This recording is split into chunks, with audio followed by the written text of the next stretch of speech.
Good day and welcome to the Thunder Bay Rainy River Candidates Forum, hosted by the Anishinaabe Business Professional Association and the Thunder Bay Chamber of Commerce. My name is Charlotte Robinson, President of the Thunder Bay Chamber of Commerce, and I'm pleased to serve as your moderator.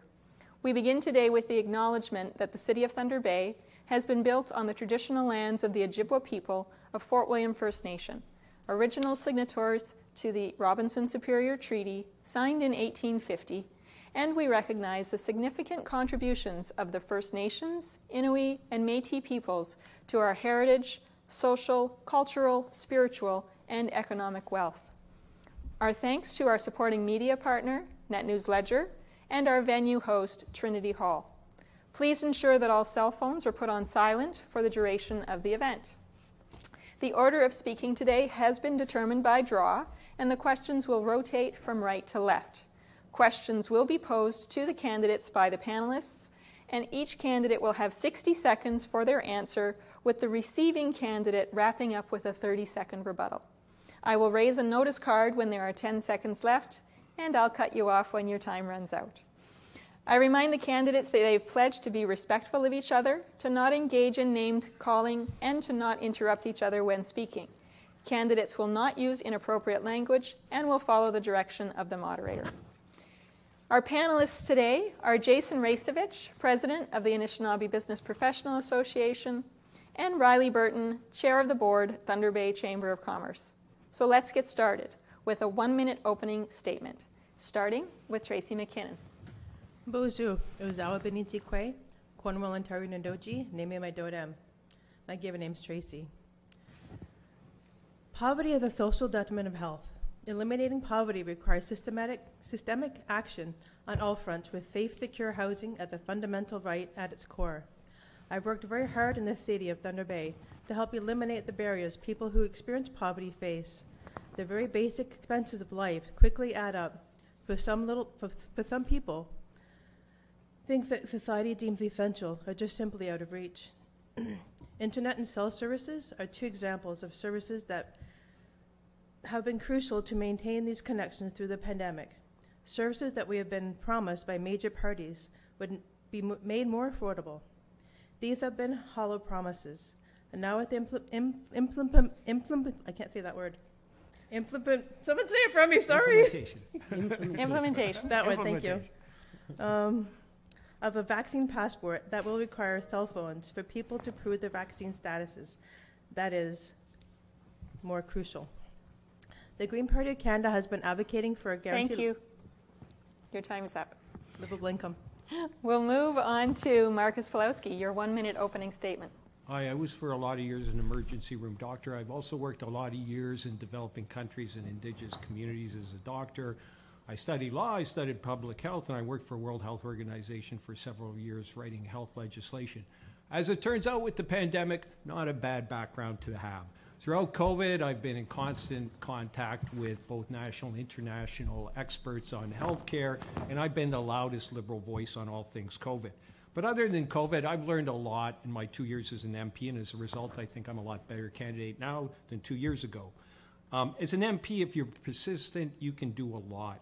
Whether it was getting Bombardier a contract to build ventilators, which are being used now on patients in Britain, or getting $500 million for streetcar contracts at Alstom, or getting more RCMP patrols of the Lake of the Woods in order to prevent illegal American fishing, or helping Afghan interpreters get to safe houses. If you're a good MP, you can get things done. Thank you. Yuk-Sem Won. Thank you. My name is Yuk-Sem Won. I'm your NDP candidate for Thunder Bay Rainy River. Justin Trudeau and his Liberals called the snap election, and it shows just how disconnected they are from the rest of us. In 2019, I campaigned to introduce myself and to show how hard I'm willing to work for the people of this riding. Now, just 2 short years later, here we are again. I live in Thunder Bay Rainy River. I've raised my family here, work and advocated alongside you. I know about the realities of the North, both our strengths and our challenges. Our families, communities, and businesses have been disproportionately impacted by the pandemic, and we need to make sure that there's a strong, active representation in Ottawa on our behalf. I believe in putting people first, and making sure that the decisions that are being made reflect the realities of the North. I will not sit back and wait for 337 other MPs to think about us. It's time to be strong, courageous, and determined to make sure Thunder Bay is not left behind. Thank you. We'll now begin our questions. And the first question is from Jason from the Anishinaabe Business Professional Association. Jason. Thank you, Charlotte. First question is related to relationship with First Nations and reconciliation. There's been a Truth and Reconciliation Commission call to action with 94 calls, and it was reported earlier this year that the government is failing in moving those actions forward, or has made slow or little or no progress in taking steps. Most recently, there's been over 6,000 children that have been found in unmarked graves in residential schools, and many died from abuse and preventable disease. What did you learn from the federal government's role in residential schools, and how will it shape your role in government moving forward? And the question goes first to Marcus Powlowski from the Liberal Party. Marcus? Well, let me say, Jason, to begin with, that was a shocking finding for everybody. I think everyone, as a parent of 6 children, that's a terrible thing to hear.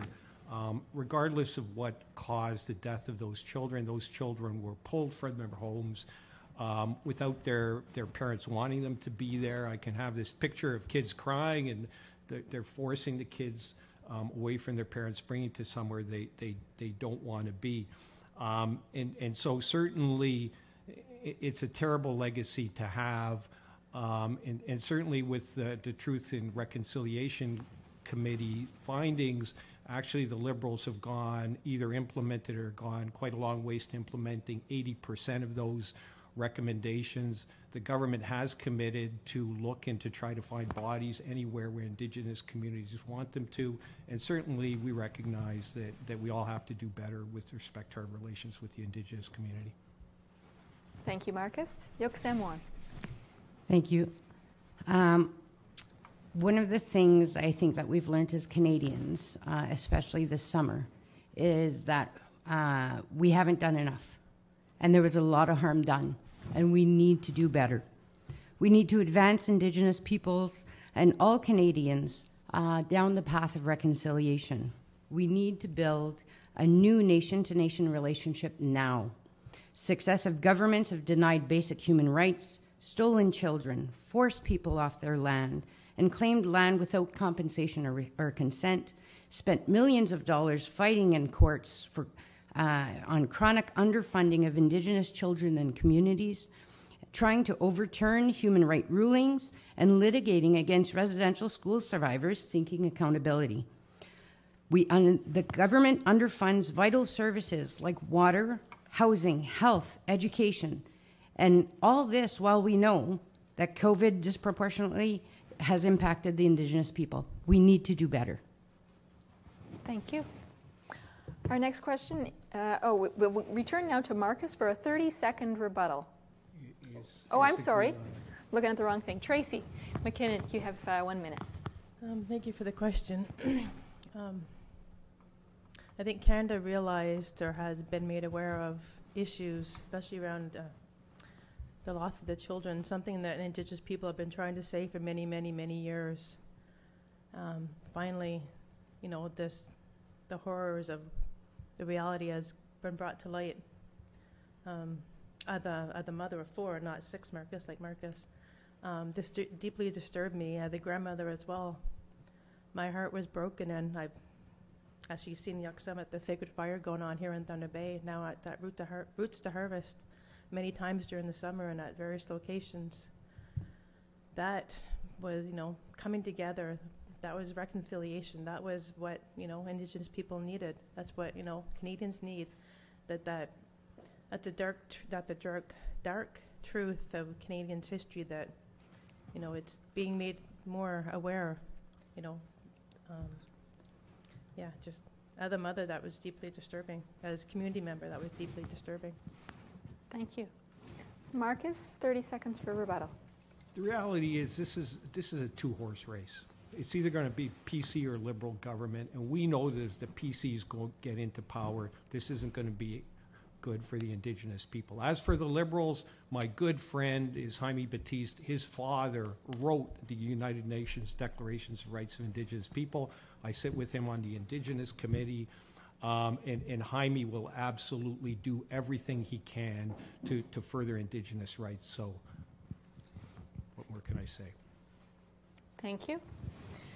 Our next question is from Riley Burton for the Chamber of Commerce, and first response will go to Yuk-Sem.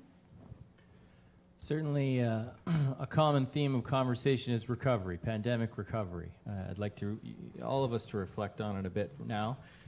Most specifically, many small businesses in the hardest hit sectors, including tourism, travel, and hospitality, will not recover until public health restrictions are lifted and economic activity returns to normal levels.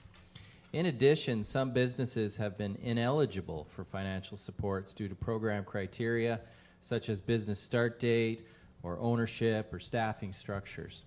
If elected, what will your party do to support the hardest hit sectors and those who have fallen through the cracks of current financial supports? Thank you. You know, over the past 18 months, we've seen and felt the impact disproportionately here in Northwestern Ontario.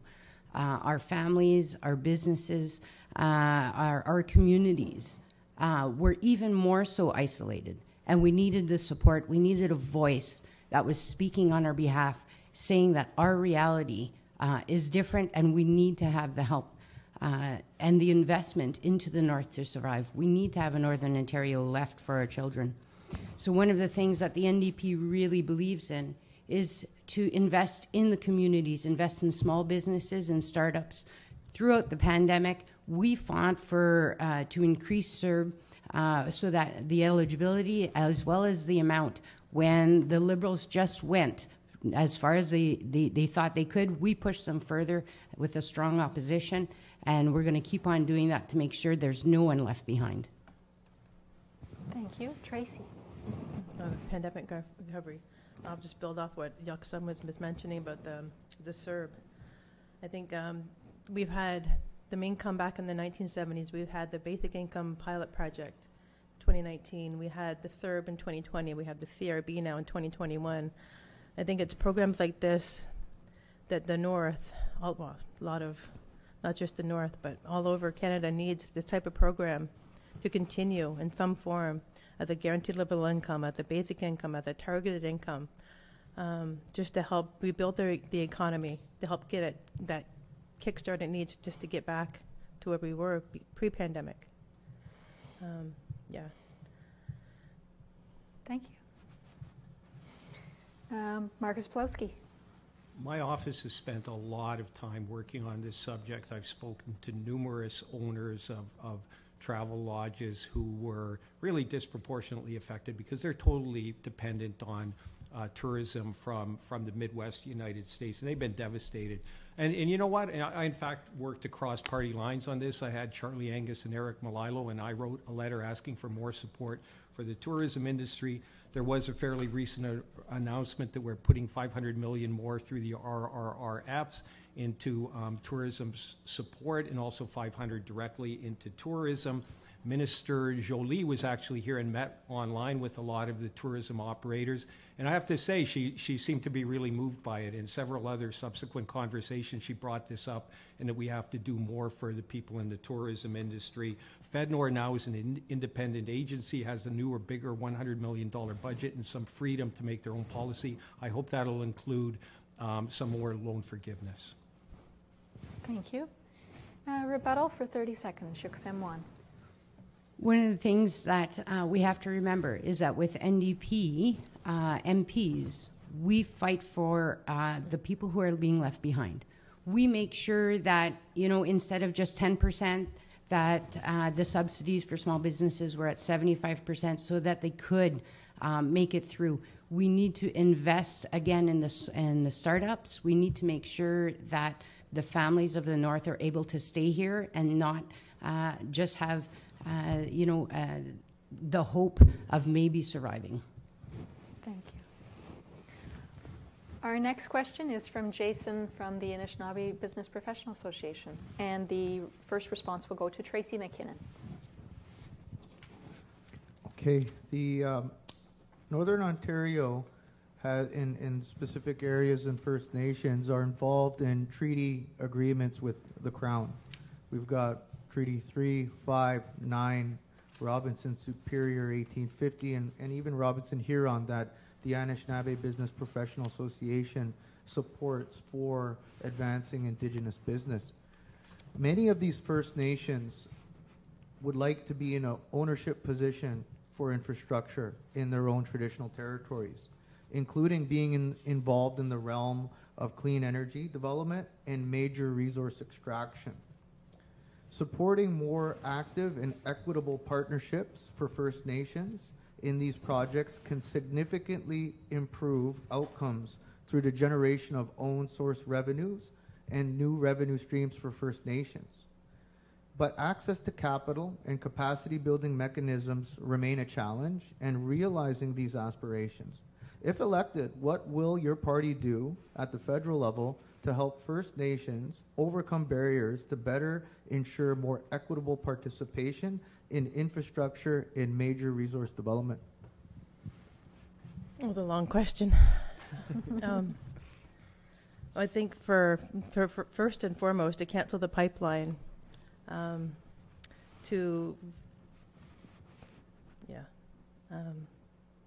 sorry, that question was so long. There's so many pieces to it. Any way I can get read back? Just the final part.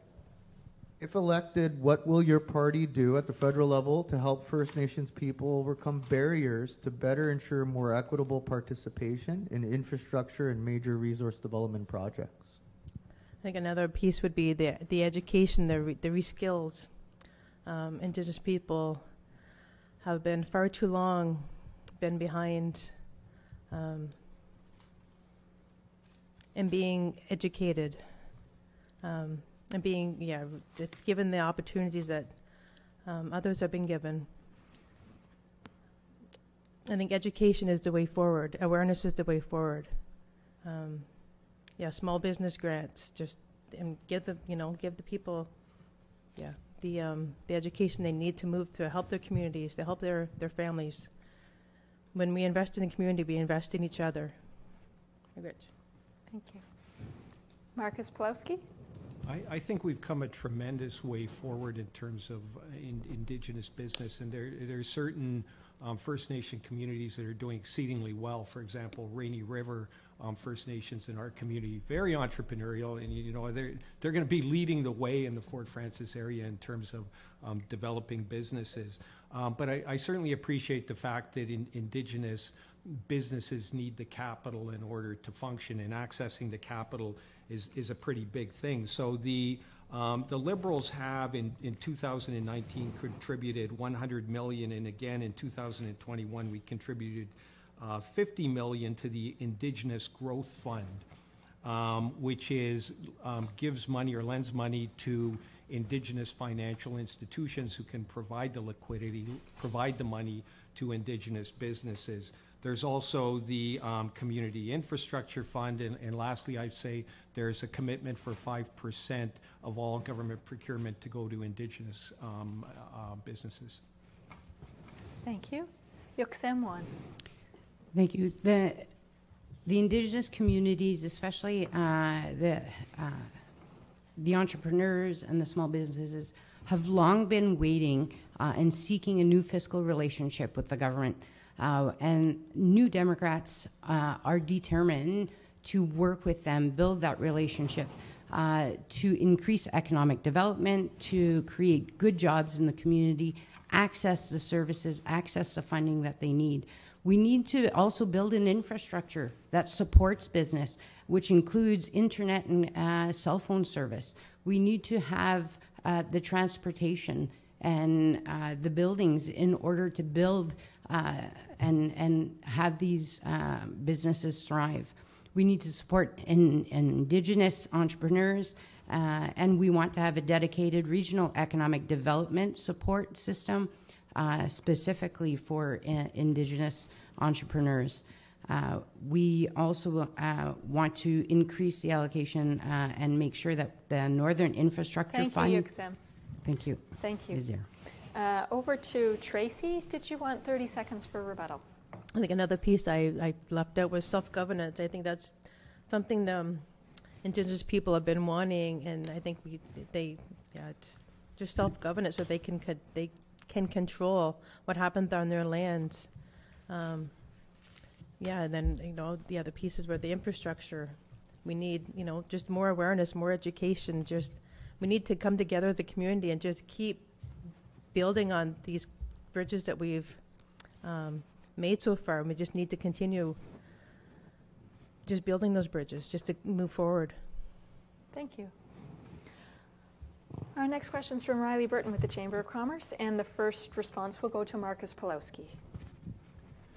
One of the other big reflections coming out of the pandemic is connectivity, and it's especially important for us in the North. Our educated workforce and advanced digital infrastructure give Canada a strong starting point to be a leader in the global digital future. But more must be done to improve data protection, broadband services, and cybersecurity. If elected, how will your party support and expand our digital ecosystem here in the North? That's an exceedingly important question, and I absolutely agree that so many businesses are, and especially under COVID, dependent on the internet, as are students, as are a lot of people, and so connectivity is absolutely essential. In fact, people are starting to now talk about the right to connect. And certainly the government has appreciated the importance of connectivity and having good broadband, and as a result of that, we've instituted the Universal Broadband Fund. We put $8 billion into it. There's a commitment to have 100% of people committed by 2030. Now, myself, you'll never get to 100% in anything. However, we're certainly trying, and over the summer there was a bunch of announcements for new connections in the western part of the riding and Indigenous communities, Big Grassy, Big Island, and if re-elected, we'll certainly continue with that. And I know the people in Nebing, there is a project there with T-Baytel, which I have to say I think is right up there on elect us again, and hopefully we'll complete that. Thank you, Marcus. Yuk-Sem Won. Thank you. When we're talking about connectivity, over the last 18 months, it became glaringly evident that here in the Northwest, there are huge gaps, and it impacted our children when they were in school. It impacted our businesses. It impacted people's ability to stay safe, work from home, have that reliable service. We need to make it a priority, not just an afterthought of people, maybe getting broadband. They've been talking about this for 10 years, 15 years, about making sure that our communities have access. It's absolutely essential. And the NDP have been leading on cybersecurity, making sure that there is a focus in government on the safety and security of being so dependent on the internet and that connectivity. Thank you. Tracey McKinnon. So the internet, I used to live a couple hours out of town on a reserve, and they had no internet there. I was just at the band office, and if you were lucky, you were able to piggyback off the band office. I can't even imagine the children the last 18 months, Northwestern Ontario, in Canada, 2021, not having access to internet to be able to do their online learning. Then I mentioned in my intro, but the vaccine passport, cell phone, and internet are so vitally important if we are going that way for the vaccine passport, to be able to access services and businesses and just to be able to get back to some kind of normal. Thank you. Marcus, 30 seconds for rebuttal. I guess in response to the NDP accusations, I mean, political rhetoric is easy, but you actually have to implement things. You can't just ask for internet and it materializes out of thin air. You actually have to build and bring the fiber to those communities. So we've been actively pursuing that. We were actively pursuing that before the pandemic. Certainly no one predicted the pandemic, and we will continue to do it and get it done if reelected. Thank you. Our final question from Jason for the ABPA, and first response will be from Yuk-Sem Won. Many First Nations have had to deal with long-term boil water advisories for clean drinking water and other enabling infrastructure. Most recently, there was an $8 billion class action settlement with over 120,000 individuals and 258 First Nations, many in the north, including Nisga'a, Nabinimik, Martin Falls, to name a few. If elected, what will your party do to uphold these commitments and ensure there's a pathway to lift all long-term boil water advisories? One of the most important things is that I can't believe we're still talking about this. That this is still an issue is ridiculous. In a country that has the most water, is one of the richest countries in the world. And in 2021, after I don't know how many election cycles, that we're still talking about boil water advisories. That just goes to show that when you flip the same coin, it's not the same priorities that are coming through, and they come through, sure, on the platforms and stuff. You know what? The NDP have always been saying, this is enough. We need to make it a priority. We need to get it done. We can't just piecemeal it and put little pieces here and there. We need to make it a priority. We need to put the money where it's needed in order to get this done. Thank you. Tracey McKinnon. So as Yuk-Sem mentioned, this is 2021, this is Canada, this is not a third world country. We shouldn't have these boiled water advisories in Nisga'a 27 years later. I believe it's 27 years. That's unreal. That's, yeah, I have friends who come from Nisga'a. I mean, yeah. I can't even imagine growing up with, I guess that's my white privilege, not knowing or never having to boil my water, never having to, go buy my water, always having it readily available just by turning on a simple tap. That would mean that's horrific. This is Canada. This 2021. Enough is enough. Thank you. Marcus Powlowski. So having worked in developing countries and indigenous communities, I certainly realize that not having potable water is a third world country problem, shouldn't be a problem in Canada, and regrettably it is, and that is a legacy of successful governments. But the rhetoric is easy, but it's actually delivering on it that is what really counts. And our government has certainly made the commitment to put $4 billion into supplying safe drinking water and alleviating those long-term water advisories. Since we've come into power, there was 105 long-term water advisories in place when we came into power. We've removed 109. However, there's still 59 more because other water advisories appeared. But our commitment is certainly there. We've committed a further $2 billion to it. And the problems are really increasingly technical, but we have to get it done, absolutely. Thank you. And Yuk-Sem Won, 30 seconds for rebuttal. I think the most telling thing is but. There's always excuses. Enough commitments, enough saying that they're going to. We need action. 6 years of the Liberal government, and we're still here. There's enough. We need to get it done. Canadians want to get it done. And we need to have a government and MPs that will pressure and make sure that this gets done. There should be no more talk, especially in the next 4 years. Thank you. So that concludes the Thunder Bay Rainy River Candidates Forum hosted by the Anishinaabe Business Professional Association and the Thunder Bay Chamber of Commerce. Thanks again to our supporting media sponsor, Net News Ledger, and our venue host, Trinity Hall. Please tune in for our Thunder Bay Superior North Candidates Forum, which is also available at tbchamber.ca. Thanks very much. Good afternoon, and thank you very much for coming out for the second half of our debate with the Chamber of Commerce and the Anishinaabe Professional Business Association. The questions we've got today have come to you from Net News Ledger readers, and we're going to start with Tracey with our first question. We're starting with Tracey with our first question. Tracey, Thunder Bay and our region has seen increased overdoses and increased violent crime as a result of drug trafficking. There was a major cocaine trafficking bust just this week. What will you and what will your party do to combat this growing problem that seems to be continuing across our region? The Green Party wants to decriminalize all substances, I guess, or all. Yeah. I'm well aware of the overdoses and the suicides going on lately in town. There was an awareness rally last week down by Kaministiquia River.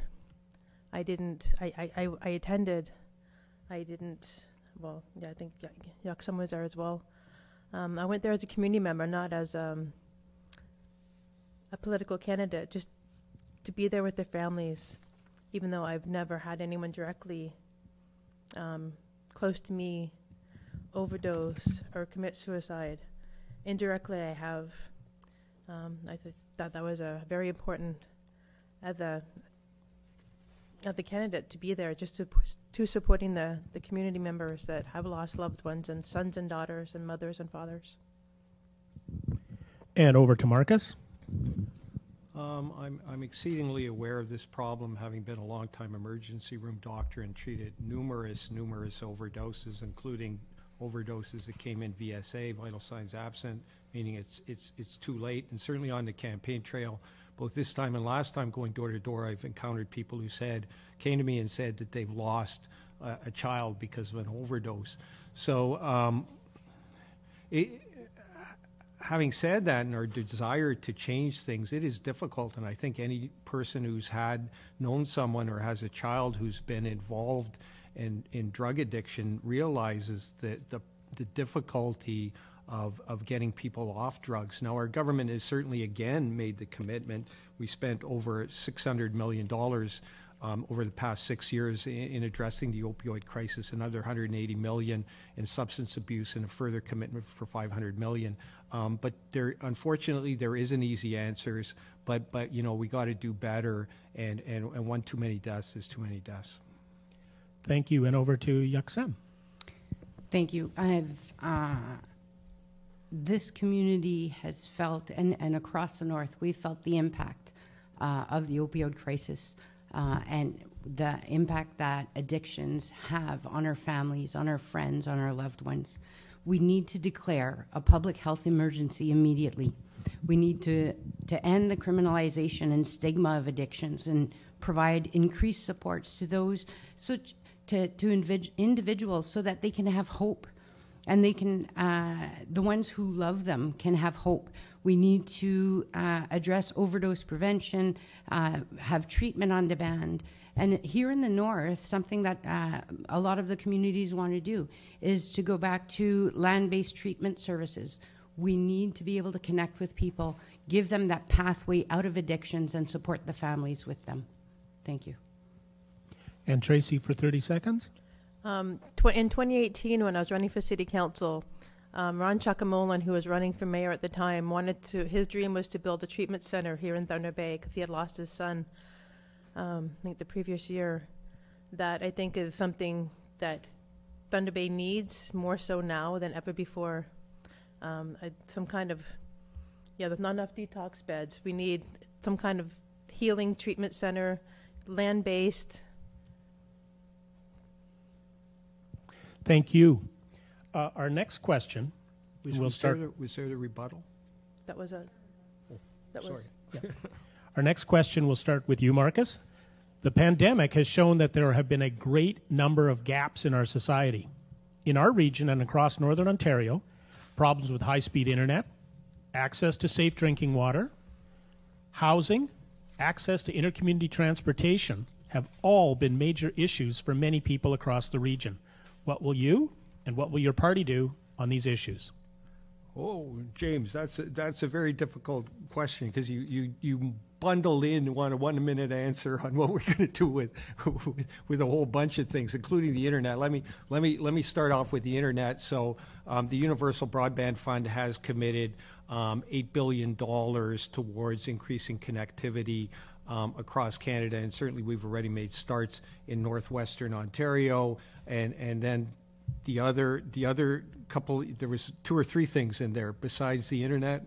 Access to safe drinking water. Safe drinking water. So safe drinking water, we brought that up before. Our government has already put $4 billion into removing all the permanent boiled water advisories in Indigenous communities. We've eliminated 109 since we've come into power, where we've pledged to put a further $2 billion and to end these advisories. And I don't think I'll get to your third point. Yuk-Sem. Thank you. Throughout the pandemic, before the pandemic actually, we knew that there were gaps in the system. There were people that were getting left behind. There were individuals that just didn't have the privilege and opportunity to access everything that Canadians should.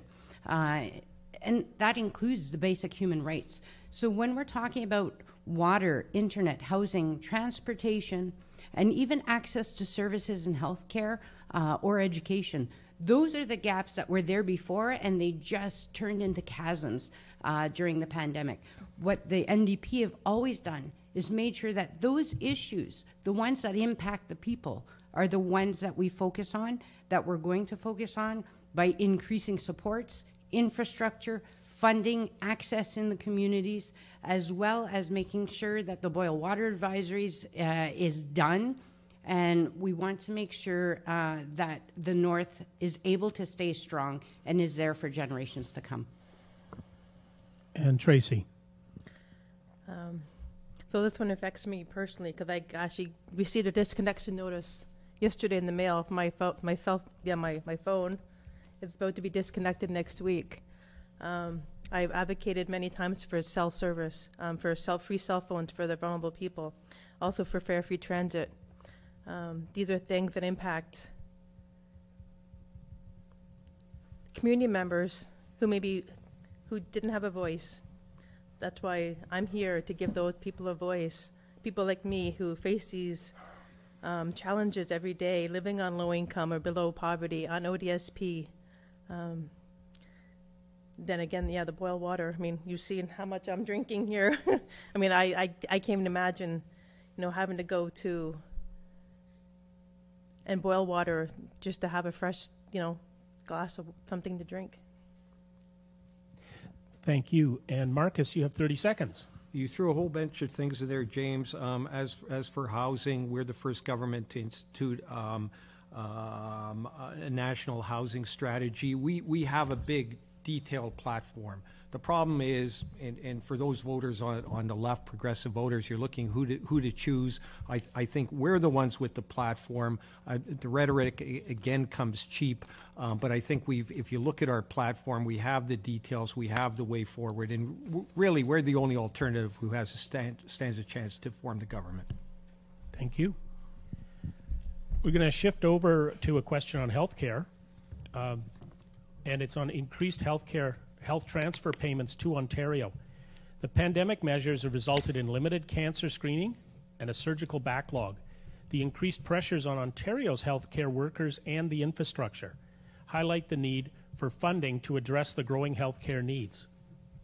If elected, will your party commit to increasing health transfer payments to Ontario to address these challenges? Thank you. Absolutely. The Conservative Harper government decreased transfer payments by 6%. And then everybody was up in arms because, it's a time where we need more healthcare, improved healthcare, more funding. And then the Liberals came and they said, we're going to make it better. And then they increased it by 3%. So we're still down 3%. We need to bring that health transfer back up to where it was and where it should be in order to get the proper funding, the proper staffing, the proper technology, infrastructure, everything that we need in order, especially in the recovery of the pandemic. Once we get there, in order to make sure all Canadians are healthy. And over to you, Tracey. Oh, can I pass this one? You can. Sorry. Marcus? During the pandemic, we increased funding for the provinces by $4 billion. The Prime Minister has already made a commitment to increase the health transfers to the provinces. We have also in our platform pledged a further $4 billion, $6 billion on top of, I think, what was previously $4 billion, so a total of $10 billion to try to reduce the waiting times for people to have procedures done. So there's a lot of people who are waiting around for their hip surgery, their knee surgery, their colonoscopies and things to prevent cancer. Because of COVID, they weren't able to get into the OR. We've committed that money. We've also committed the 3-point-something billion in order to attract 7,500 more doctors, family doctors, nurses, nurse practitioners to work in rural areas who are underserviced. Thank you. Yuk-Sem, you've got 30 seconds for a rebuttal. Thank you. One of the things is that making commitments and promises when you were in power and you didn't fix them over the 6 years you were there, I think it just shows again what the empty promises are. So it's about actually, putting it in, taking the actions now, and the NDP government will put those into play right away. We need to make sure that we have the proper funding there for healthy Canadians. Thank you. And Tracey, we're going to start with a question for you.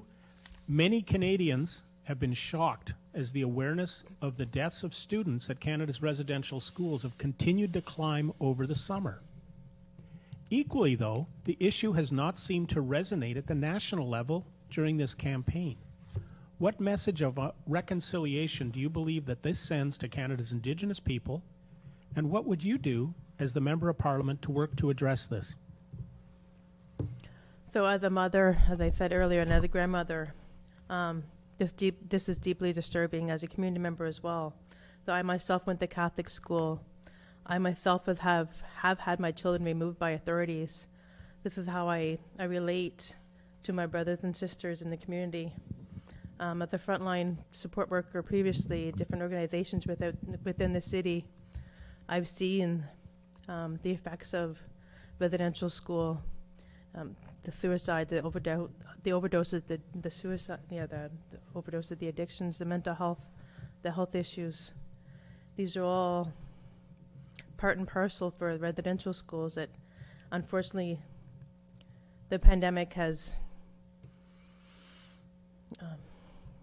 put the spotlight on these issues surrounding, the residential school survivors and their families and community members, even more so. Thank you. Marcus. Well, here again is an instance where I think being in the party in power makes a difference. Because I know, having been in Parliament and when this came up, what happened and what we talked about in National Caucus, and what happens in caucus is supposed to stay in caucus. Now, having said that, I'll say that the week after that announcement came up, a whole bunch of us talked about this issue, including my good friend Jaime Batiste, who's Mi'kmaq from Nova Scotia, whose father wrote UNDRIP. And certainly the Prime Minister was very attentive to this problem, as were all the Liberals. I think the Prime Minister talked to Jaime personally about this and the other Liberal MPs. There are 25 Indigenous candidates for the Liberal Party. I know that this isn't something that's being forgotten at the national level and will not be forgotten by our government if it's in power. Thank you. And over to Yuk-Sem. Over the summer, when I heard about the residential school findings, I found out about the sacred fire burning in Thunder Bay. There were sacred fires across the country in order to have a safe space for communities to come, to mourn, to heal, to talk, to share. And that's not only for the Indigenous, but also for the non-Indigenous communities to come together and work on that path to reconciliation. Jagmeet was here within 24 hours of the invitation from the elders.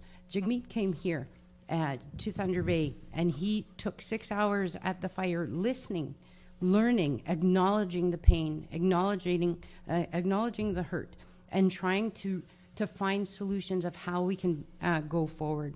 And some of those things are to ensure that there's justice and healing, finding every child, making sure that there's accountability and justice for all. Thank you. Thank you. And Tracey, you have 30 seconds to rebut. As Yuk-Sem was just finishing, justice for all. That includes those responsible need to be held accountable. Reconciliation can't begin without all parts of that. Not just working with the families and the community members, but also the powers that be, the government, just to take ownership of it and their part they played in it. The churches as well. Thank you. We go to our last question before closing statements. And I'm a bit of a political historian. I'm going to start with Marcus. So back in 1976, Democrat Senator Ted Kennedy was running for the Democratic nomination for president. He was asked, "Why do you want to be president?" And his answer nailed his campaign. It's become something of a political legacy over time. So I'm going to throw the hot question into all three of you. Why do you want to be the Member of Parliament for Thunder Bay Rainy River? You can do a lot as a Member of Parliament, James, on all kinds of different issues. And for me, there's all kinds of things that I want to do, and I think I have the abilities to actually get them done. And that'll come in my concluding statement when I say something further on that. But also, as somebody who grew up here, my grandparents came as Ukrainian immigrants. My grandmother had a store on Brock Street. My grandfather worked on the railway. My parents, my father studied amazingly for someone with immigrant parents with no money, studied art in England, became an artist. I've got real roots in this community and real connections. I have people going door to door who tell me about going to my grandmother's store and buying cigarettes and pop. So I feel a pretty deep connection with the community. And yeah, I've done a lot of other things in life, but this is a chance to come back to my community and help my people in my community. Thank you. Yuk-Sem. Thank you for the question. It's something that when I first ran in 2019, I really wanted to be sure about the reasons, because it has to be a long-term commitment to the people and to the communities here. So the reason that I'm running is for awareness. It's for voice for the marginalized communities. It's voice for the North. I want to give hope to the youth, to the families, to the businesses, that Northern Ontario is a place that you can live and succeed. I want to make sure that it's not only about me as an MP, but how I can amplify the voices, concerns, and issues of the North in Ottawa to make sure that we're not forgotten, we're not left behind. It is about the riding. It's about bringing an NDP voice back to the people so that we are not forgotten here in the North. Thank you. Thank you. Tracey. So I've lived in Southern Ontario. I've lived out east. I've lived out west. Now I'm here in Northwestern Ontario. That's full circle. I think I'm here for a reason. I've been here for 10 years. I think now is the time to give, as Yuk-Sem was mentioning, the voice to the people, power to the people. For those feeling they have no voice, the voiceless, the vulnerable, the BIPOC, the LGBT, the Black Lives Matter, the disabled, the injured workers. I could go on and on. Just those who don't feel they have a voice, I'm here to give you a voice. Thank you. We'll go to closing statements, starting with Yuk-Sem. Thank you. Canadians have been flipping from red to blue in every election, hoping that somehow it's going to make things better. The reality is we can't keep flipping the same coin and expect different results. It's about time we stopped voting against things we don't want and have the courage to vote for the Canada that we all deserve, one that puts people first, not power and control. The NDP have a clear plan that puts people in communities as a priority. That includes improved health care, climate action, meaningful reconciliation, and investment into our communities. We all deserve a Canada where no one gets left behind. Our children need to have hope for a place to call home, to prosper in, to raise their families in. We need to invest now to ensure a Northern Ontario will be left for future generations. My name is Yuk-Sem Won. I'm your NDP candidate for Thunder Bay Rainy River, and I hope to be your voice in Parliament. Thank you. Tracey. This is my closing? Yes. Okay. So the Green Party believes people before profit. That means canceling the pipeline. That means giving people power with a guaranteed or livable or targeted income for those who are living below the poverty line, who are living in poverty, who are living on social assistance, or just so many programs that need a hand up. Yeah. As with reconciliation. Reconciliation starts with you and me. That's a way forward. That's a way to, build those bridges and make those connections and keep those connections. Just working together as the community, giving each other a voice, giving each other a helping hand when we need it. We all need a hand up sometimes. Please. Yep. Thank you. And Marcus. I think our discussions here illustrate a few things you want in an MP, whether it's helping Alstom to get contracts and jobs, or fighting to stop Americans who are illegally fishing in Lake of the Woods, or trying to get provincial public health authorities to actually enforce laws that are on the books and could be effective in dealing with COVID. You need to have a few things. One, a depth of knowledge of a diverse number of issues. Second, a kind of academic rigor. Third, persistence. One ministerial staff member called me the most persistent MP.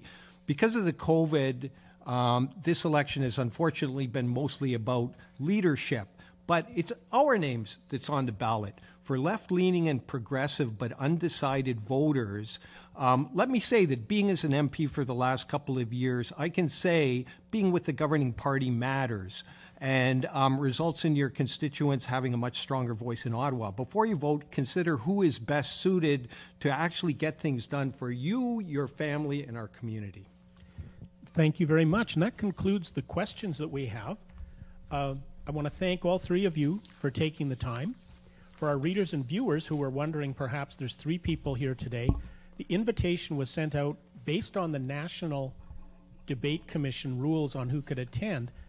The Conservative candidate chose not to attend today. That doesn't say one thing about the other. They were busy today doing something else, they told us.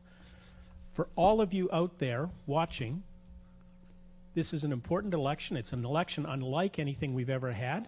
And so please get out and vote. And I want to thank you on behalf of the Chamber of Commerce, the Anishinaabe Professional Business Association, and Net News Ledger for watching.